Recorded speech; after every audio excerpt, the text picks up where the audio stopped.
잠도 못 자는데 당신까지 나를 몰아세워. 그냥 각방 쓰자. 각방 써. 저는 72세 김태수입니다. 새벽마다 숨이 턱 막혀 깨고 이자 문자 한 줄에 마음이 쪼그라들었어요. 아내가 병원 가자, 잠부터 잡자는 순간 약해진 걸 들킬까 무서워 다정하게 말하는 법을 잊었습니다. 한 달쯤 지나 식탁 위 합의서엔 제가 대충 보고 넘긴 문장이 하나 더 붙어 있었고 저는 지면 끝 같아 도장을 찍어버렸어요. 그리고 석 달 뒤 카드가 막히고 2,600만 원을 잃고 고시원 방으로 쫓겨난 뒤에도 제가 정말 무너진 순간은 따로 있었습니다. 오늘 제 이야기를 끝까지 들어주시면 여러분은 같은 실수를 반복하지 않으실 수 있을 거예요. 그리고 어느 지역에서 시청하고 계신지 댓글 한 번만 남겨주세요. 여러분의 이야기도 듣고 싶습니다. 그럼 지금부터 제가 모든 걸 잃기까지의 이야기를 있는 그대로 말씀드릴게요. 본문에 앞서 구독과 좋아요는 저희에게 큰 힘이 됩니다. 안녕하세요. 저는 김태수, 올해 72입니다. 몇 달째 잠을 제대로 못 잡니다. 새벽 3시쯤이면 가슴이 답답해서 눈이 떠집니다. 숨이 턱 막혀서 일어나 앉으면 어둠 속에서 천장만 보이고 옆에선 아내 숨소리가 들립니다. 고르고 깊은 숨소리였습니다. 그 소리가 편안해 보여서 더 괴로웠습니다. 저만 이런 것 같았습니다. 다시 눕지만 잠은 안 옵니다. 시계만 째깍거립니다. 1시간이 지나고 2시간이 지나도 눈만 감았다 뜹니다. 그러다 보면 어느새 새벽 5시가 되고 창밖이 밝아옵니다. 아침이 되면 휴대폰이 울립니다. 이자 납부 안내 문자입니다. 화면을 보는 순간 가슴이 내려앉습니다. 숫자가 눈에 들어오고 날짜가 보이고 계좌번호가 떠오릅니다. 머리가 복잡해집니다. 계산을 하려 하지만 잘 안 됩니다. 그냥 불안만 커집니다. 아내 이정희가 부엌에서 물 끓이는 소리를 냅니다. 그리고 조용히 말했습니다. 병원 가자고 잠부터 잡자고 했습니다. 저는 대답 대신 신문을 펼쳤습니다. 약해진 걸 들키기 싫었습니다. 남자가 잠 못 잔다고 병원 가는 게 창피했습니다. 며칠이 지나도 똑같았습니다. 밤엔 잠이 안 오고 낮엔 멍하고 저녁엔 짜증이 났습니다. 작은 일에도 신경이 날카로워졌습니다. 리모컨이 안 보이면 화가 났고 국이 짜면 짜증이 났고 텔레비전 소리가 크면 귀를 막고 싶었습니다. 아내가 또 물었습니다. 요즘 힘드냐고 뭐라도 말하라고 했습니다. 저는 괜찮다고 잘라 말했습니다. 실은 괜찮지 않았지만 설명할 언어가 없었습니다. 그냥 모든 게 무겁고 숨쉬기가 버거웠습니다. 아내는 더 이상 묻지 않았습니다. 그 침묵이 더 무거웠습니다. 낮에는 동네를 걸었습니다. 공원을 지나고 슈퍼 앞을 지나고 버스 정류장을 지났습니다. 사람들이 보였지만 아무도 몰랐습니다. 저도 아무도 알아보지 못했습니다. 그냥 걷기만 했습니다. 다리가 아파도 계속 걸었습니다. 집에 돌아가기 싫었습니다. 집에 가면 또 휴대폰을 봐야 했고 문자를 확인해야 했고 숫자와 마주해야 했습니다. 그게 두려웠습니다. 어느 날 밤이었습니다. 새벽 4시쯤 화장실에 갔다가 돌아오는데 아내가 불을 켰습니다. 깜짝 놀라 물었습니다. 왜 안 자냐고요? 아내가 조용히 말했습니다. 당신 숨소리가 이상하다고 자다 깨서 확인했다고요? 저는 화가 났습니다. 왜 화가 났는지 모르겠지만 목소리가 높아졌습니다. 괜찮다고 신경 쓰지 말라고 소리쳤습니다. 아내는 입을 다물고 불을 껐습니다. 어둠이 다시 왔지만 공기가 달랐습니다. 무겁고 차가웠습니다. 그 뒤로 며칠 동안 집안이 조용했습니다. 아내는 말을 아꼈고 저는 더 말을 줄였습니다. 밥상을 마주해도 숟가락 소리만 들렸습니다. 텔레비전을 켜도 소리가 귓가를 스쳤습니다. 무슨 내용인지 들리지 않았습니다. 저는 점점 예민해졌습니다. 작은 소리에도 깜짝 놀라고 아무것도 아닌 일에 신경이 곤두섰습니다. 휴대폰만 울려도 심장이 두근거렸습니다. 누가 전화하면 받기 싫었습니다. 문자가 와도 보기 싫었습니다. 낮에 아내가 말을 걸었습니다. 저녁 뭐 먹을지 물었습니다. 저는 대답하지 않았습니다. 그냥 아무거나 하라고 했습니다. 아내가 다시 물었습니다. 생선이 좋으냐, 고기가 좋으냐고요? 저는 귀찮아서 짜증을 냈습니다. 알아서 하라고 왜 자꾸 묻냐고 했습니다. 아내는 더 이상 말하지 않았습니다. 그날 저녁 밥상에는 김치찌개만 올라왔습니다. 반찬도 별로 없었습니다. 저는 먹으면서도 불만이었지만 말하지 않았습니다. 밤이 되면 또 잠이 안 왔습니다. 침대에 누워 천장을 봤습니다. 형광등 자국이 희미하게 보였습니다. 벽지 모서리가 조금 들떠 있었습니다. 그런 걸 보고 있으면 시간이 갔습니다. 그러다 문득 생각했습니다. 내가 왜 이러고 있나? 뭐가 문제인가? 언제부터 이랬나요? 답은 없었습니다. 그냥 모든 게 엉켜 있었습니다. 어느 밤 결국 폭발했습니다. 아내가 또 물었습니다. 잠 못 자는 거 병원에서 약 받아보자고 이러다 쓰러질 것 같다고 했습니다. 저는 참고 있던 게 터졌습니다. 각방 써 라고 소리쳤습니다. 그 한마디가 벽에 부딪혀 울렸습니다. 아내는 아무 말 없이 일어났습니다. 이불을 챙겨 거실로 나갔습니다. 침실 문이 닫혔습니다. 쿵 소리가 났습니다. 저는 침대에 누웠지만 후회가 밀려왔습니다. 사과하면 풀릴 거라는 걸 알았습니다. 하지만 입이 안 열렸습니다. 자존심인지 창피함인지 뭔지 모를 감정이 목을 막았습니다. 다음 날 아침 거실에 이불이 개져 있었습니다. 아내는 부엌에서 아침을 준비했습니다. 평소처럼요. 저는 식탁에 앉았습니다. 아내도 앉았습니다. 밥을 먹었습니다. 말은 없었습니다. 국 떠먹는 소리, 반찬 집는 소리만 들렸습니다. 그 침묵 속에서 저는 생각했습니다. 내가 틀린 게 아니라고, 각방도 나쁘지 않다고요. 그렇게 스스로를 납득시켰습니다. 사과는 하지 않기로 했습니다. 그게 더 편했으니까요. 사과하면 지는 것 같았으니까요. 각방이 시작됐습니다. 첫날은 어색했습니다. 침실 문을 닫는데 소리가 유난히 크게 들렸습니다. 거실에서 아내가 뒤척이는 소리가 들렸습니다. 저는 잠이 안 왔습니다. 둘째 날은 조금 익숙해졌습니다. 문 닫는 소리에 익숙해지고 거실 소리에도 익숙해졌습니다. 셋째 날부터는 당연해졌습니다. 아내는 거실에서 잤고 저는 침실에서 잤습니다. 아침엔 마주쳤지만 대화는 필요한 것만 했습니다. 저녁 뭐 먹을지, 쓰레기 언제 버릴지 그런 것들이었습니다. 저는 이게 낫다고 생각했습니다. 싸우지 않으니까요. 말다툼도 없고 눈치 볼 일도 없고 그냥 각자 살면 되니까요. 그런데 밤이 되면 잠은 여전히 안 왔습니다. 아니, 더 안 왔습니다. 침실이 넓어 보였습니다. 침대가 커 보였습니다. 이불이 무거웠습니다. 혼자라는 게 이렇게 무거운지 몰랐습니다. 휴대폰엔 문자가 계속 왔습니다. 대출 이자, 카드 결제일, 자동이체 안내들이었습니다. 숫자를 보면 머리가 복잡했습니다. 계산을 하다 보면 어지러웠습니다. 하지만 아내한테 말할 수 없었습니다. 각방을 쓰자고 한 건 저니까요. 혼자 해결해야 한다고 생각했습니다. 남자니까, 가장이니까 책임져야 한다고 믿었습니다. 어느 오후 아내가 조용히 말했습니다. 요즘 표정이 안 좋다고 뭔가 걱정거리가 있냐고요? 저는 고개를 저었습니다. 없다고, 신경 쓰지 말라고 했습니다. 아내는 더 묻지 않았습니다. 그 뒤로 서로 더 조심하게 됐습니다. 말을 아꼈고 시선을 피했습니다. 같은 집에 살지만 다른 세계였습니다. 같은 공기를 마시지만 다른 온도였습니다. 밤마다 저는 침대에 누워 천장을 봤습니다. 각방 써 라는 그 말이 계속 맴돌았습니다. 그 말을 했을 때 기분이 어땠는지 기억이 안 났습니다. 화가 났었나, 서운했었나, 아니면 그냥 막막했었나요? 지금은 그 감정조차 흐릿했습니다. 남은 건 무거운 침묵뿐이었습니다. 한 달쯤 지났을까요? 각방은 이제 일상이 됐습니다.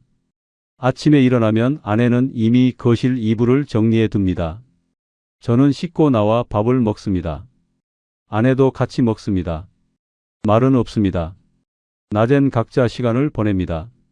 저는 뉴스를 보거나 산책을 나갑니다. 아내는 집안일을 하거나 친구들을 만납니다. 저녁이 되면 다시 만납니다. 밥을 먹고 텔레비전을 봅니다. 밤이 되면 각자 공간으로 들어갑니다. 그렇게 하루가 갑니다. 그런데 이상했습니다. 싸우지 않으니까 평화로워야 하는데 점점 더 불편했습니다. 뭔가 잘못됐다는 느낌이 들었지만 무엇인지 모르겠습니다. 아내도 비슷해 보였습니다. 가끔 저를 보는 눈빛이 말하고 싶은 게 있어 보였지만 입은 열리지 않았습니다. 저도 마찬가지였습니다. 말하고 싶은데 어떻게 시작해야 할지 몰랐습니다. 그렇게 시간만 흘렀습니다. 휴대폰은 계속 울렸고 문자는 계속 왔고 숫자는 점점 커졌습니다. 그 숫자들이 제 목을 조여왔지만 저는 아무에게도 말하지 않았습니다. 각방이 길어지면서 팝도 따로가 됐습니다. 처음엔 같이 먹었는데 어느 순간부터 시간이 어긋났습니다. 저는 저녁 6시에 먹고 싶었고 아내는 7시가 편했습니다. 맞추려 하지 않았습니다. 그냥 각자 먹었습니다. 밥상을 차리는 것도 설거지하는 것도 따로였습니다. 냉장고를 열면 반찬이 2세트씩 있었습니다. 같은 김치인데 다른 통에 담겨 있었습니다. 이상했지만 당연하게 받아들였습니다. 말도 점점 줄었습니다. 필요한 것만 했습니다. 우편물 왔다, 전화 왔다, 쓰레기 버렸다, 그런 말들이었습니다. 감정이 들어간 대화는 사라졌습니다. 안부를 묻지 않았고 하루를 나누지 않았습니다. 저는 혼자 뉴스를 봤고 아내는 혼자 드라마를 봤습니다. 같은 시간대에 다른 프로그램을 봤습니다. 리모컨을 두고 다투지 않아서 좋았습니다. 하지만 뭔가 비어가는 느낌이 들었습니다. 어느 날 아침 냉장고 문에 메모지가 붙어 있었습니다. 아내 글씨였습니다. 생활비를 줄여보자는 내용이었습니다. 전기세, 수도세, 관리비를 아껴보자고 외식도 줄이자고 적혀 있었습니다. 저는 그 메모지를 보고 화가 났습니다. 왜 화가 났는지 정확히 설명할 순 없지만 뭔가 제 영역을 침범당한 기분이었습니다. 메모지를 떼어 구겨버렸습니다.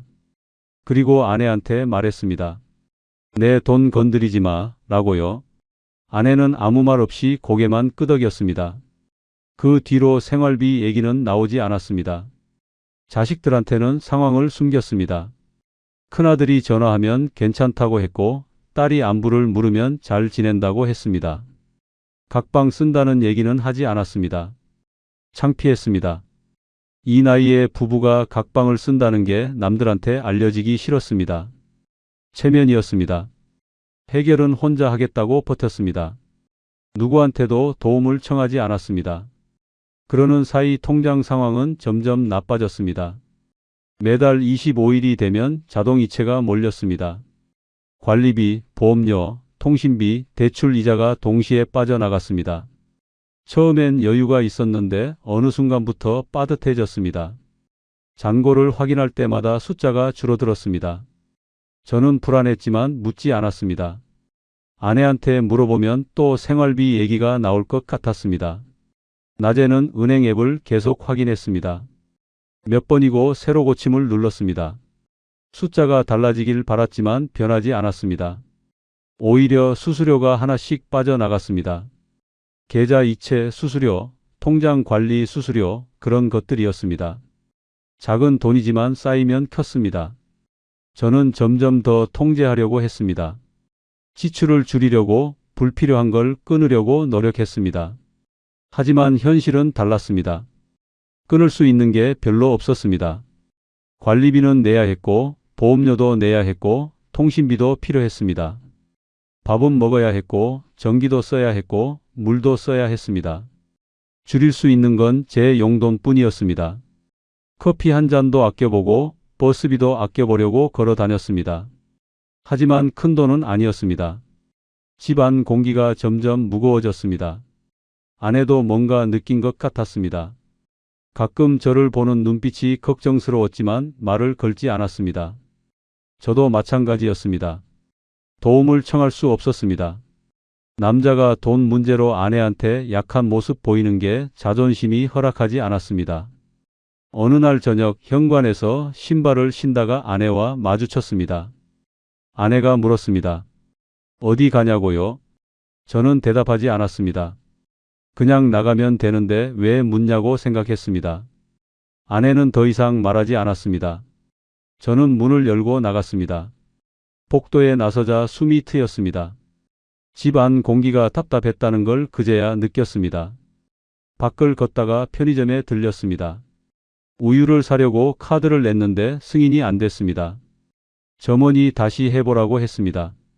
한 번 더 했지만 역시 안 됐습니다. 창피했습니다. 뒤에 사람들이 기다리고 있었습니다.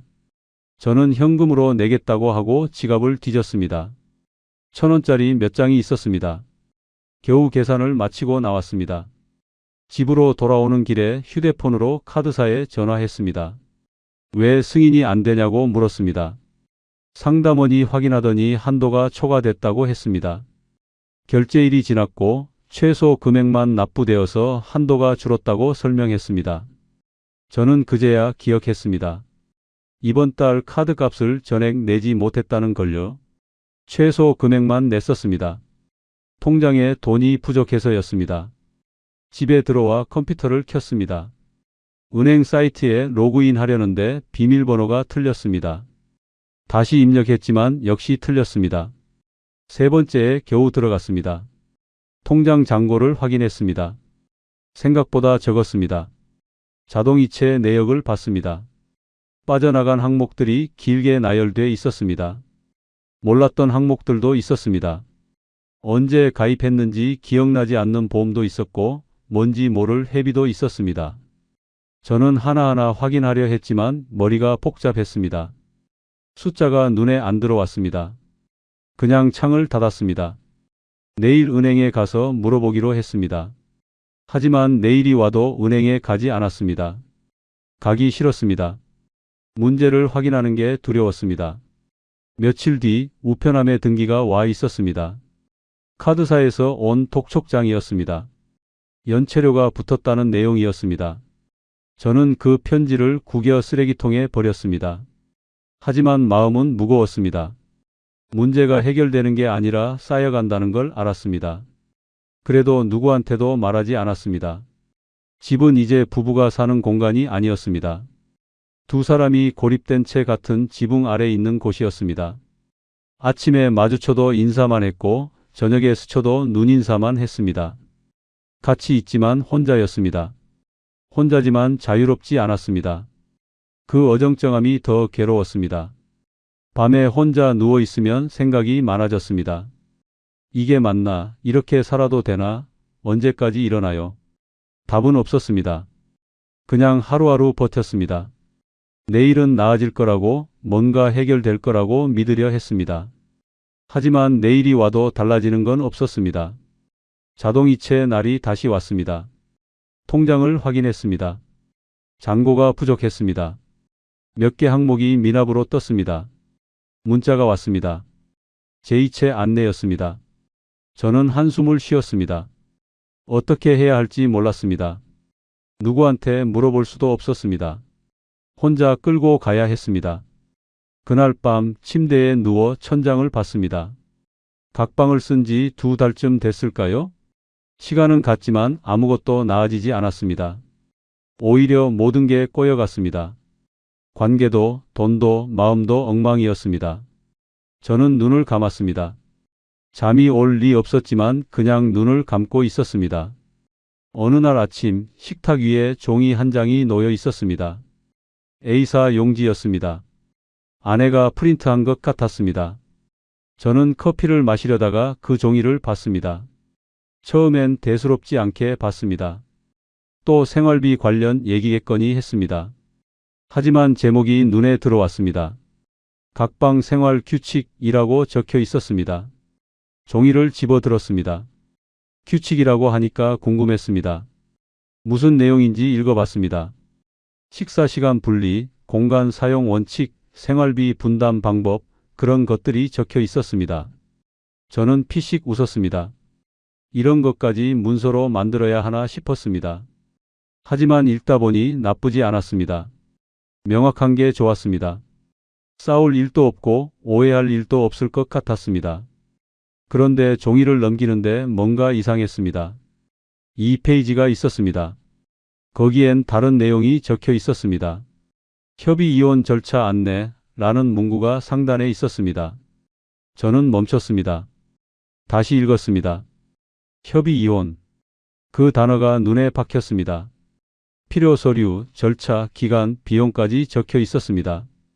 마치 준비해둔 것처럼 상세했습니다. 저는 종이를 내려놓았습니다. 손이 떨렸습니다. 아내가 이혼을 생각하고 있었다는 게 믿기지 않았습니다. 아니, 믿고 싶지 않았습니다. 각방 쓰는 거랑 이혼은 다른 문제였습니다. 저는 각방만 쓰면 된다고 생각했습니다. 같이 살지만 따로 지내는 거라고 믿었습니다. 그런데 아내는 달랐습니다. 이미 다음 단계를 생각하고 있었습니다. 아내가 부엌에서 나왔습니다. 저와 눈이 마주쳤습니다. 아내가 물었습니다. 봤냐고요? 저는 고개를 끄덕였습니다. 말이 안 나왔습니다. 아내가 조용히 말했습니다. 각방 규칙만 정하자는 거라고 2페이지는 참고용이라고 했습니다. 하지만 저는 알았습니다. 참고용이 아니라는 걸요. 이미 마음이 정해져 있다는 걸요. 저는 화가 났습니다. 왜 화가 났는지 설명하기 어렵지만 뭔가 배신당한 기분이었습니다. 종이를 확인도 제대로 하지 않고 말했습니다. 그래, 도장 찍으면 끝이지 라고요. 아내가 뭐라고 말했지만 귀에 안 들어왔습니다. 저는 펜을 들었습니다. 서명란에 이름을 썼습니다. 휘갈겨 쓴 것처럼 흘려 썼습니다. 도장은 찍지 않았습니다. 그냥 이름만 썼습니다. 아내가 말렸습니다. 천천히 생각해 보자고, 지금 결정할 일이 아니라고 했습니다. 하지만 저는 이미 서명했습니다. 되돌릴 수 없었습니다. 아니, 되돌리고 싶지 않았습니다. 사과하려던 마음도 지는 느낌이 들어서 삼켜버렸습니다. 저는 종이를 식탁에 내려놓고 침실로 들어갔습니다. 문을 닫았습니다. 쿵 소리가 났습니다. 혼자 앉아 있으니 후회가 밀려왔습니다. 왜 그렇게 성급하게 서명했을까요? 왜 아내 말을 듣지 않았을까요? 하지만 동시에 다른 생각도 들었습니다. 아내가 먼저 준비한 거 아니냐고, 이미 마음먹은 거 아니냐고요. 그렇게 스스로를 합리화했습니다. 며칠이 지나고 아내가 다시 말을 걸었습니다. 서류 얘기를 하려는 것 같았습니다. 하지만 저는 듣고 싶지 않았습니다. 이미 끝난 일이라고 생각했습니다. 아내는 더 이상 말하지 않았습니다. 그날 밤 저는 침대에 누워 생각했습니다. 뭔가 중요한 걸 놓친 것 같았습니다. 하지만 뭔지 알 수 없었습니다. 다음 날 아내가 조용히 말했습니다. 기억나냐고, 며칠 전에 당신이 한 말이 있다고 했습니다. 저는 기억이 안 났습니다. 무슨 말이냐고 물었습니다. 아내가 대답했습니다. 그럼 그냥 끝내 라고 했었다고요. 그 말이 자기를 움직였다고, 서류를 준비하게 만들었다고 했습니다. 저는 멈췄습니다. 천천히 기억을 더듬었습니다. 며칠 전 아내와 말다툼을 했었습니다. 뭔 얘기였는지 정확히 기억나지 않지만 짜증이 났었습니다. 그때 툭 던진 말이 있었습니다. 그럼 그냥 끝내 라고요. 각방도 끝내고 대화도 끝내고 다 끝내자는 의미였습니다. 그런데 아내는 그 말을 다르게 받아들였습니다. 결혼을 끝내자는 의미로요. 저는 할 말이 없었습니다. 제가 먼저 그 말을 했었습니다. 아내가 이혼 서류를 준비한 게 아니라 제 말이 아내를 그쪽으로 밀어냈습니다. 미니 반전이었습니다. 제가 원인을 만들었다는 것, 그걸 깨닫는 순간이었습니다. 하지만 인정하고 싶지 않았습니다. 자존심이 허락하지 않았습니다. 저는 아무 말 없이 고개를 돌렸습니다. 아내도 더 이상 말하지 않았습니다. 그 뒤로 며칠 동안 집안이 더 조용해졌습니다. 서로 피했고 눈도 마주치지 않았습니다. 식사도 완전히 따로가 됐습니다. 아내는 일찍 먹고 저는 늦게 먹었습니다. 설거지도 각자 했습니다. 빨래도 분리했습니다. 모든 게 두 개였습니다. 어느 날 우편물이 왔습니다. 법원에서 온 서류였습니다. 협의 이혼 접수 안내였습니다. 아내가 이미 신청했다는 걸 그제야 알았습니다. 날짜가 잡혀 있었습니다. 한 달 뒤였습니다. 저는 종이를 보며 실감했습니다. 이게 진짜구나, 끝나는구나, 라고요. 그날 밤 저는 술을 마셨습니다. 평소엔 안 마시는데 그날은 마시고 싶었습니다. 편의점에서 소주 한 병을 사서 집에 왔습니다. 혼자 침실에서 마셨습니다. 한 잔, 두 잔, 세 잔을 마셨습니다. 취하지 않았습니다. 그냥 쓴맛만 느껴졌습니다. 문득 아내한테 가서 말하고 싶었습니다. 미안하다고, 내가 잘못했다고, 다시 시작하자고요. 하지만 발이 안 떨어졌습니다. 이미 너무 늦었다는 걸 알았습니다. 서명했고, 서류가 접수됐고, 날짜가 잡혔습니다. 되돌릴 수 없는 선택이었습니다. 저는 술병을 내려놓고 침대에 누웠습니다. 천장이 빙빙 돌았습니다. 눈을 감았습니다. 그럼 그냥 끝내, 라는 제 목소리가 귓가에 맴돌았습니다. 그 말을 왜 했을까요? 정말 끝내고 싶었을까요? 아니면 그냥 화가 나서 던진 말이었을까요? 이젠 알 수 없었습니다. 이미 말은 나갔고 결과는 돌아왔습니다. 다음 날 아침 숙취가 남아 있었습니다. 머리가 아팠고 속이 메스꺼웠습니다. 일어나 화장실에 갔습니다. 거울을 봤습니다. 얼굴이 푸석했습니다. 수염도 제대로 안 깎았습니다. 눈 밑에 다크서클이 내려앉았습니다. 저는 저를 제대로 돌보지 않고 있었습니다. 거실로 나갔습니다. 아내가 없었습니다. 외출한 것 같았습니다. 식탁 위에 밥이 차려져 있었습니다. 아내가 해놓은 거였습니다. 저는 앉아서 밥을 먹었습니다. 혼자 먹는 밥이 이렇게 텅 빈 맛인지 몰랐습니다. 반찬을 입에 넣어도 맛이 안 느껴졌습니다. 그냥 삼키기만 했습니다. 밥을 다 먹고 설거지를 했습니다. 설거지를 하다가 문득 눈물이 났습니다. 왜 우는지 모르겠습니다.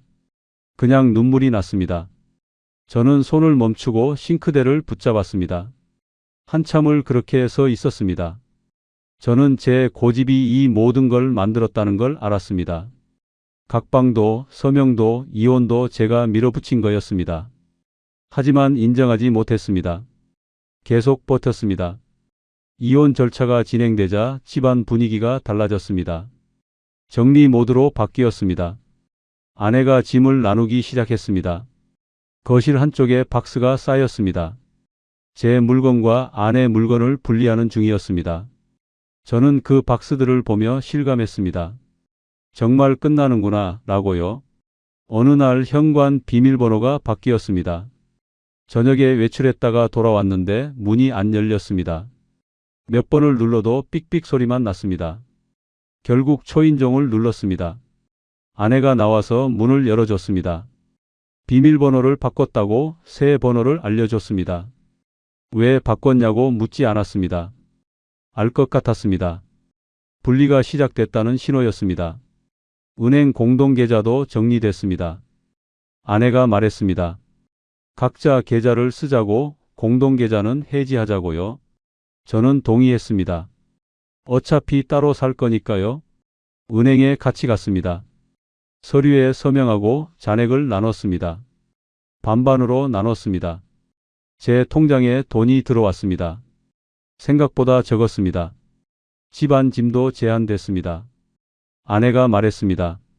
필요한 것만 가져가라고, 나머지는 정리하겠다고요. 저는 침실로 들어가 짐을 챙기기 시작했습니다.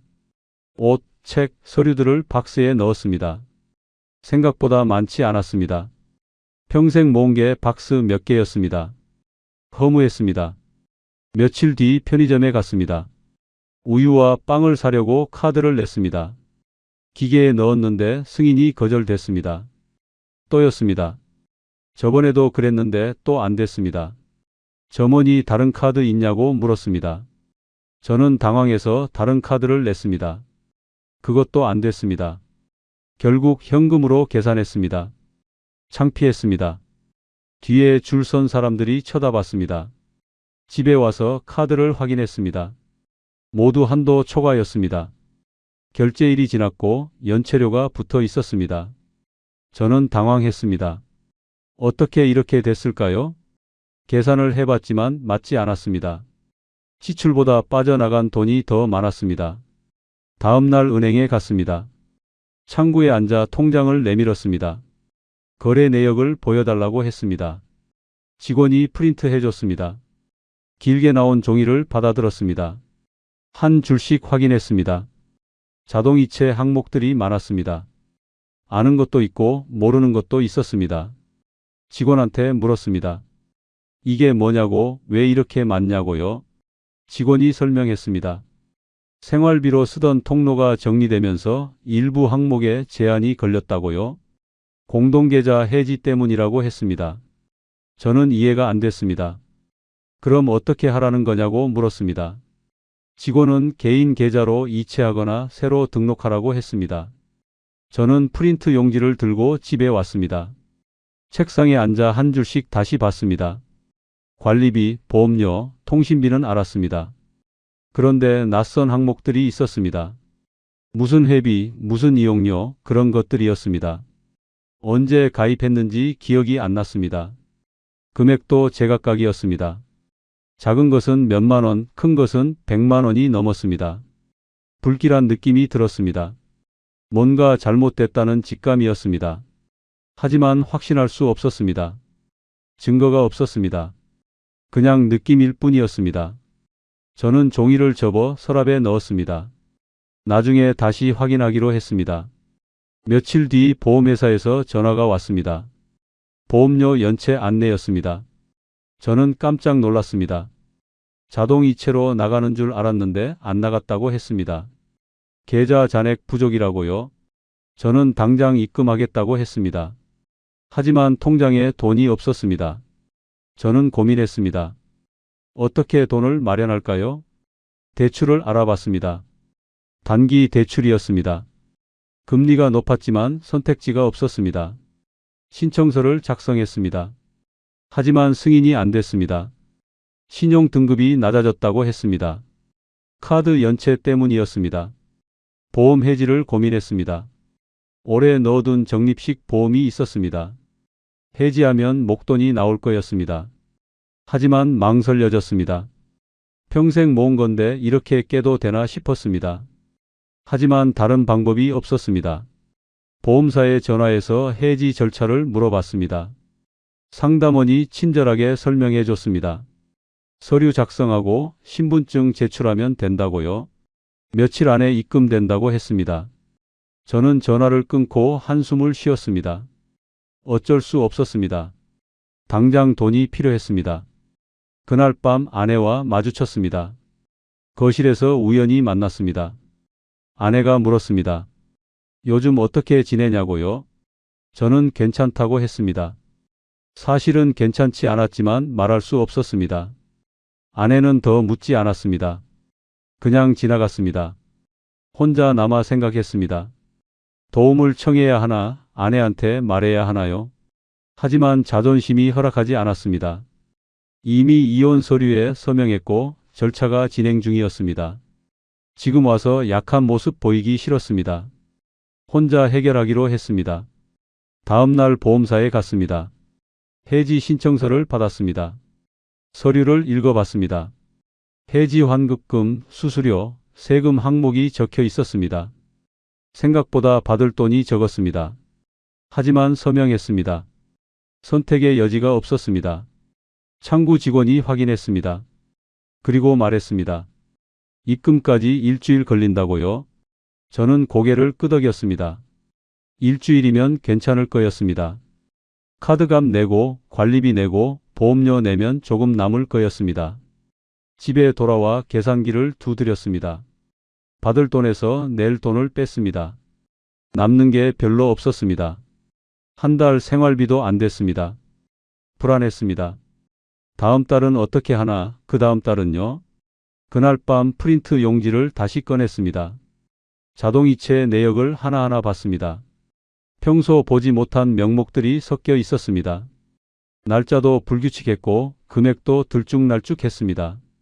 뭔가 패턴이 있는 것 같았지만 명확하지 않았습니다. 불길함이 커졌습니다. 이게 그냥 실수가 아닌 것 같았습니다. 누군가 의도적으로 한 게 아닐까요? 하지만 누구겠습니까? 증거도 없고 확신도 없었습니다. 그냥 의심만 커졌습니다.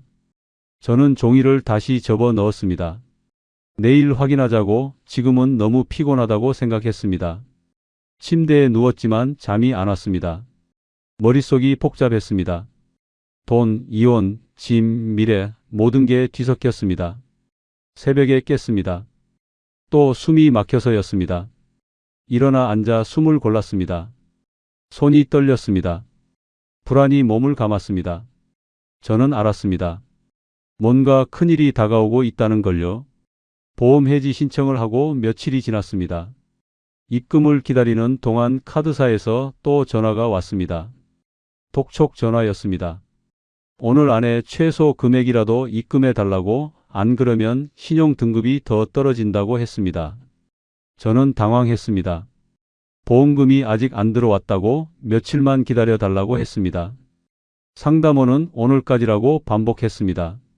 저는 다급했습니다. 어떻게든 돈을 마련해야 했습니다. 보험사에 전화했습니다.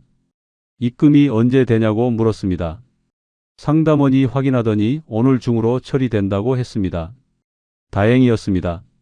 조금만 기다리면 될 것 같았습니다. 오후가 됐습니다.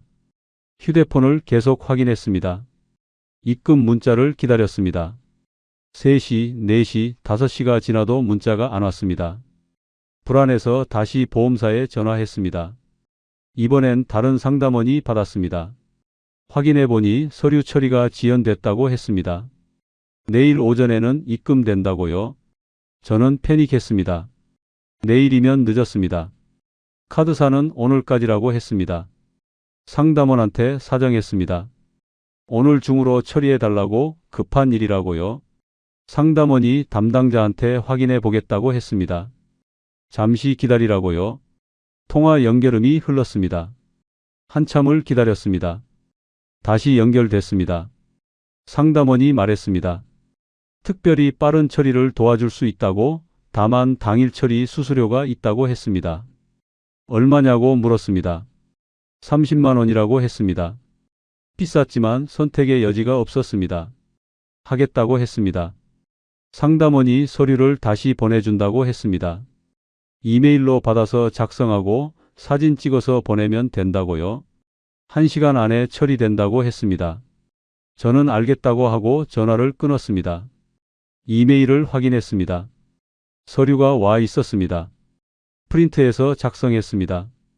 서명란에 이름을 쓰고 도장을 찍었습니다. 사진을 찍어 회신했습니다. 1시간을 기다렸습니다. 휴대폰을 손에 쥐고 계속 봤습니다.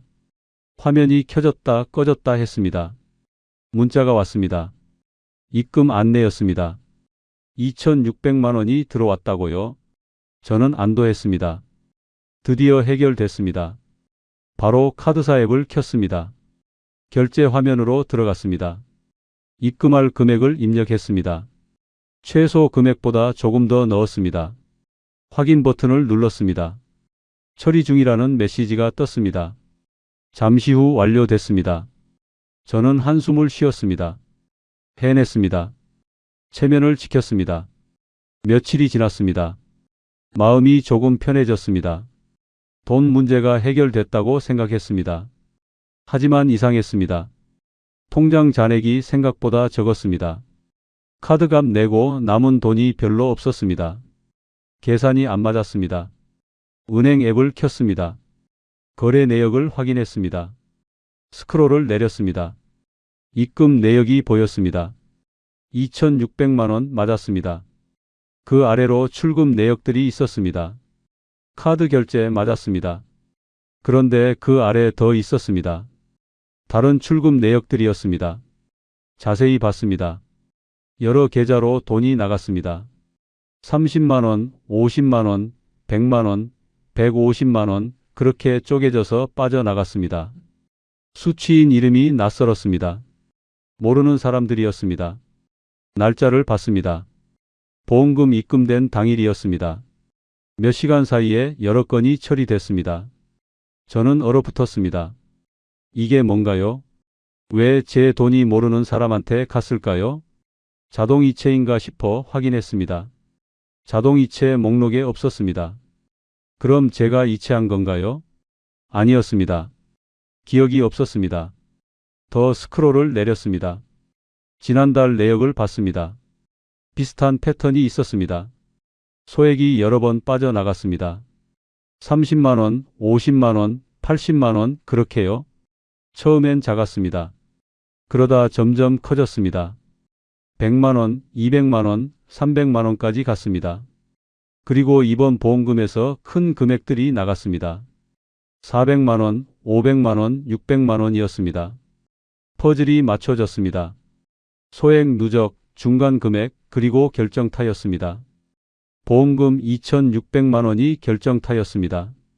누군가 계획적으로 한 거였습니다. 처음엔 작게 시작해서 제가 눈치채지 못하게 했고 점점 금액을 키웠고 마지막에 큰 돈을 빼갔습니다. 저는 프린트했던 자동이체 내역을 꺼냈습니다. 다시 봤습니다. 낯선 명목들이 보였습니다. 회비, 이용료, 수수료, 그런 것들이었습니다. 날짜를 대조했습니다.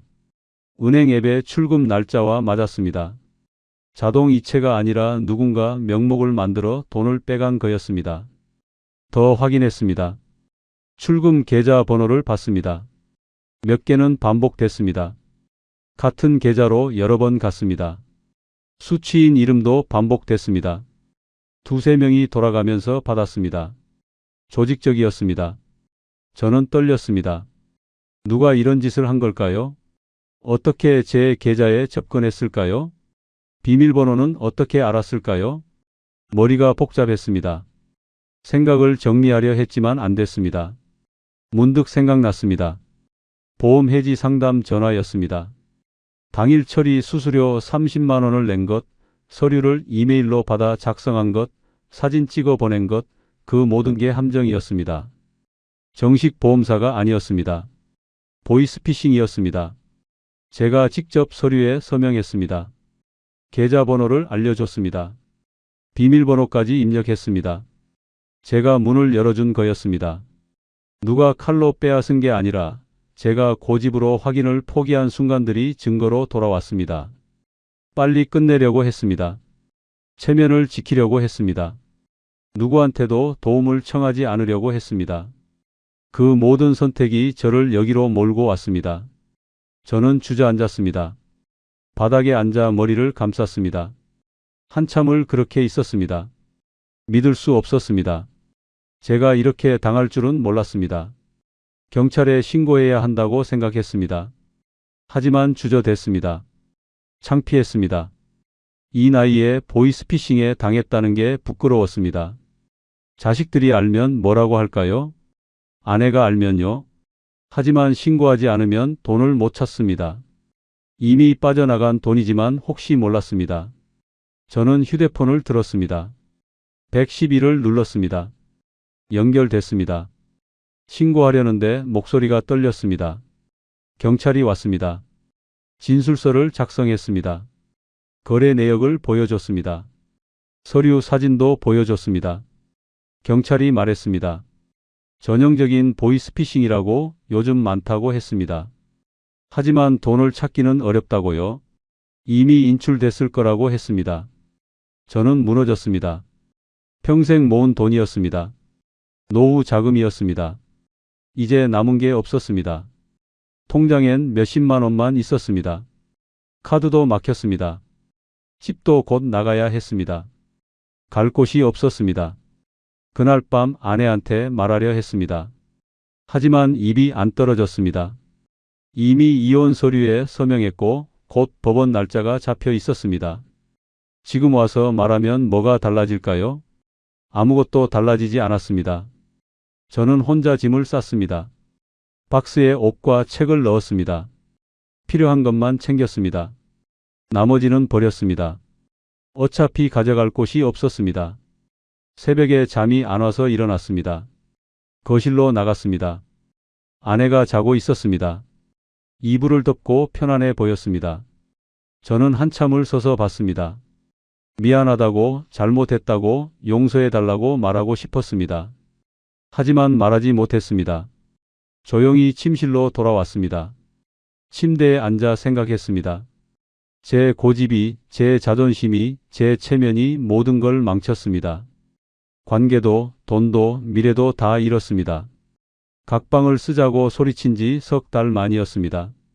이혼은 조용히 끝났습니다. 법원에 갔습니다. 아내와 나란히 앉았습니다. 판사가 물었습니다. 진심이냐고, 후회 없냐고요? 저는 고개를 끄덕였습니다. 아내도 끄덕였습니다. 도장을 찍었습니다. 서류를 받았습니다. 그렇게 끝이었습니다. 법원 밖으로 나왔습니다. 아내와 잠깐 마주쳤습니다. 서로 아무 말 없이 고개만 숙였습니다. 그리고 각자 방향으로 걸었습니다. 저는 뒤돌아보지 않았습니다. 보면 무너질 것 같았습니다. 집에 돌아와 짐을 챙겼습니다. 가방 하나에 옷과 서류를 넣었습니다. 다른 건 버렸습니다. 어차피 필요 없었습니다. 현관문을 나섰습니다. 마지막으로 집을 봤습니다. 평생 산 집이었습니다. 이제 돌아올 수 없었습니다. 고시원으로 갔습니다. 보증금과 월세를 냈습니다. 남은 돈이 거의 없었습니다. 방은 좁았습니다. 침대와 책상만 있었습니다. 창문은 작았습니다. 햇빛이 잘 안 들어왔습니다. 벽은 얇았습니다. 옆방 소리가 다 들렸습니다. 짐을 풀었습니다. 가방에서 옷을 꺼내 걸었습니다. 몇 벌 안 됐습니다. 서류는 책상에 놓았습니다. 이혼 확정 서류, 보이스피싱 신고 접수증, 통장 거래 내역이었습니다. 제 인생의 잔해였습니다. 밤이 됐습니다. 형광등을 켰습니다. 하얗고 차가운 불빛이었습니다. 침대에 누웠습니다. 복도에서 소음이 들렸습니다. 누군가 문 닫는 소리, 발소리, 목소리들이었습니다. 잠이 안 왔습니다. 다음 날부터 일을 구했습니다. 나이 때문에 쉽지 않았습니다. 이력서를 냈지만 연락이 안 왔습니다. 일주일이 지났습니다. 돈이 바닥났습니다. 밥도 제대로 못 먹었습니다. 편의점에서 삼각김밥을 사 먹었습니다. 하루 한 끼만 먹었습니다. 어느 날 폐지를 줍는 사람을 봤습니다. 손수레를 끌고 다니며 박스를 모았습니다. 저도 할 수 있을 것 같았습니다. 손수레를 구했습니다. 중고로 샀습니다. 아침 일찍 나갔습니다. 동네를 돌며 폐지를 주웠습니다. 무거웠습니다. 허리가 아팠습니다. 하지만 멈출 수 없었습니다. 돈이 필요했습니다. 하루 종일 모아서 고물상에 팔았습니다. 몇천 원 받았습니다. 적었지만 있는 게 다행이었습니다. 매일 같은 일을 했습니다. 아침에 나가서 폐지를 줍고 저녁에 팔았습니다. 손이 거칠어졌습니다. 얼굴이 그을렸습니다. 옷이 낡았습니다. 거울을 보면 제가 아닌 것 같았습니다. 어느 오후였습니다. 교차로 앞에서 신호를 기다렸습니다. 손수레를 끌고 서 있었습니다. 건너편 카페가 보였습니다. 유리창 너머로 사람들이 앉아 있었습니다. 그때 한 사람이 눈에 들어왔습니다. 아내였습니다. 이정희였습니다. 카페 안쪽에 앉아 있었습니다. 옆에 남자가 있었습니다. 누군지 몰랐습니다. 하지만 중요하지 않았습니다. 결정타는 그 사람이 아니라 아내 얼굴이었습니다. 아내가 웃고 있었습니다. 편안한 얼굴이었습니다. 어깨가 풀려 있었습니다. 예전 집에선 못 보던 표정이었습니다. 긴장이 없었습니다. 무거움이 없었습니다. 그냥 편해 보였습니다. 저는 멈춰 섰습니다. 손수레 손잡이를 꽉 쥐었습니다. 들어가고 싶었습니다. 달려가서 말하고 싶었습니다. 미안하다고, 잘못했다고, 다시 시작하자고요. 하지만 발이 안 떨어졌습니다. 신호가 바뀌었습니다. 사람들이 걷기 시작했습니다. 저도 걸었습니다. 손수레를 끌며 건넜습니다. 카페 앞을 지났습니다. 유리창을 보지 않으려 했지만 눈이 갔습니다. 아내가 여전히 웃고 있었습니다. 저는 그냥 지나갔습니다. 멈추지 않았습니다. 뒤돌아보지도 않았습니다.